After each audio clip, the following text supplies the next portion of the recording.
Good morning from Real News Daily in Los Angeles. This is Jaren Vameyer with the news headlines according to me for Wednesday, July 30th. And as always, I'm reporting from Los Angeles, California, where, of course, the main story of yesterday, Tuesday, and I'm still a little bit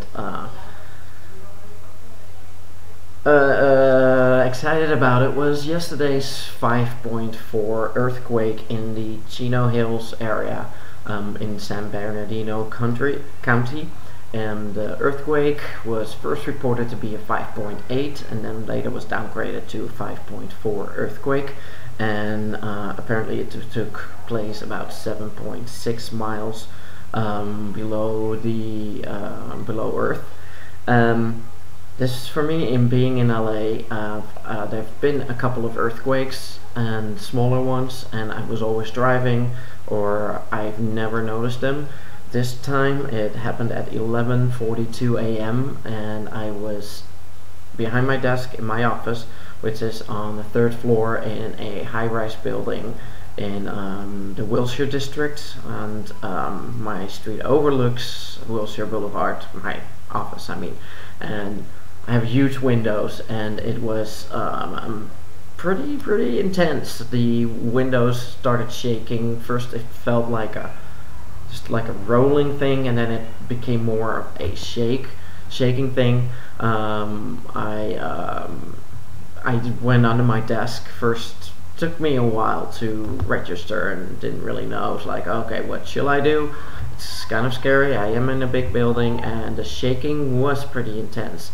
No damage or injuries have been major damage or major injuries have been reported, but that doesn't mean that it was not a pretty intense earthquake. And stories all over California, because it was felt from pretty much from LA, from Malibu all the way up to San Diego, and even in Las Vegas. It was about 29 miles from downtown LA, and it was a really shaky earthquake that I think lasted about 15 seconds, but of course when it happens it always seems to be longer. So yeah, I had my first earthquake in 8 years in California. I experienced one earthquake when I lived in Peru years ago, which was a little shaking for about 5 seconds in the early morning, but this was definitely the first earthquake that reminds me that I do live in California, which is a earthquake disaster about to happen. So luckily no one got hurt, no major damage has been reported, but it was kind of a wake-up call for a lot of us to get our earthquake survival kit. Anyway, so that was the earthquake. After that, of course, everyone in the office was excited, a little scared, some people, and for about an hour, that's what's all that we could talk about before we went back to work. Okay, in the news today, a large chunk of an Arctic ice shelf has broken free of the northern Canadian coast. Nearly 8 square miles of ice split away according to satellite pictures. This is a huge piece of ice breaking away in the North Arctic. Further loss of Arctic ice will see radiation absorbed by darker seawater and snow-free land, potentially warming the Earth's climate at an even faster rate than current observational data indicates. This is very serious, people. This is huge. This is a huge piece of ice dropping into the water, and if we lose a lot of snow and ice up there in the North Pole keeps the climate cool from all the heat that we're getting from the sun. I know this is just teaching to the choir, but we need to work on global warming and fight it, because it's scary. Maybe not for our generation, but for our kids' generation and generations to come. and preaching. The former Bosnian Serb leader Radovan Karadzic is to face the United Nations War Crimes Tribunal in The Hague on Thursday. It's really weird to pronounce it as The Hague because it's a city in the country where I'm from, and it's called Den Haag.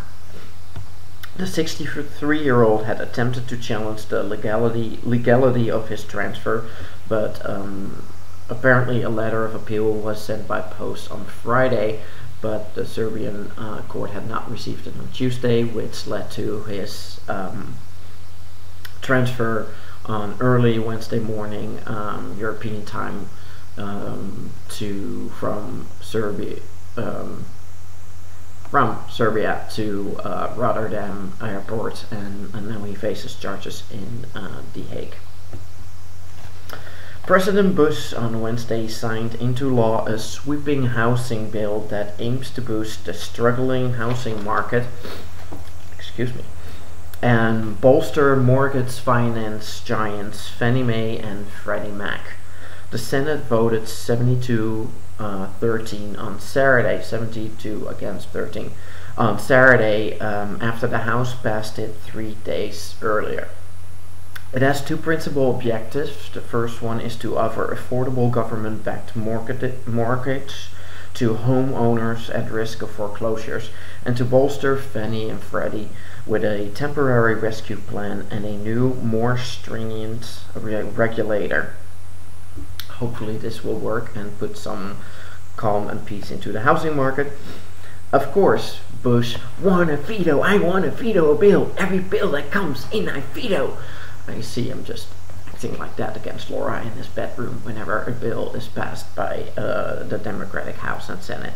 But he gave in, and even though there's still a couple of things in this bill that the White House is against, it has been signed this morning by President Bush. In tennis, Roger Federer beat Robbie Ginepri in their first round match in Cincinnati. Last week he lost in his first round in Toronto, first or second round. So he is through to the second round, even though losing a set. So Federer is really showing some signs of some shaky behavior in his matches, and like I said yesterday, if Nadal wins here in Cincinnati, he will become the world number one. Andy Roddick withdrew, citing neck and shoulder pain. Two others retired in this tournament, and one of them is Nicolas Kiefer with a apparent foot injury. And Nicolas Kiefer, who reached the final in Toronto last week, where he lost against Rafael Nadal. So this is it. I'm sorry that I'm going over 8 minutes, but the earthquake was just so exciting to report on since it happened in my area. So from Los Angeles, after a shaky Tuesday, I'm saying goodbye. My name is Jaron Vahmeyer, and these were the news headlines for Wednesday, July 30th, 2008. Have a great day.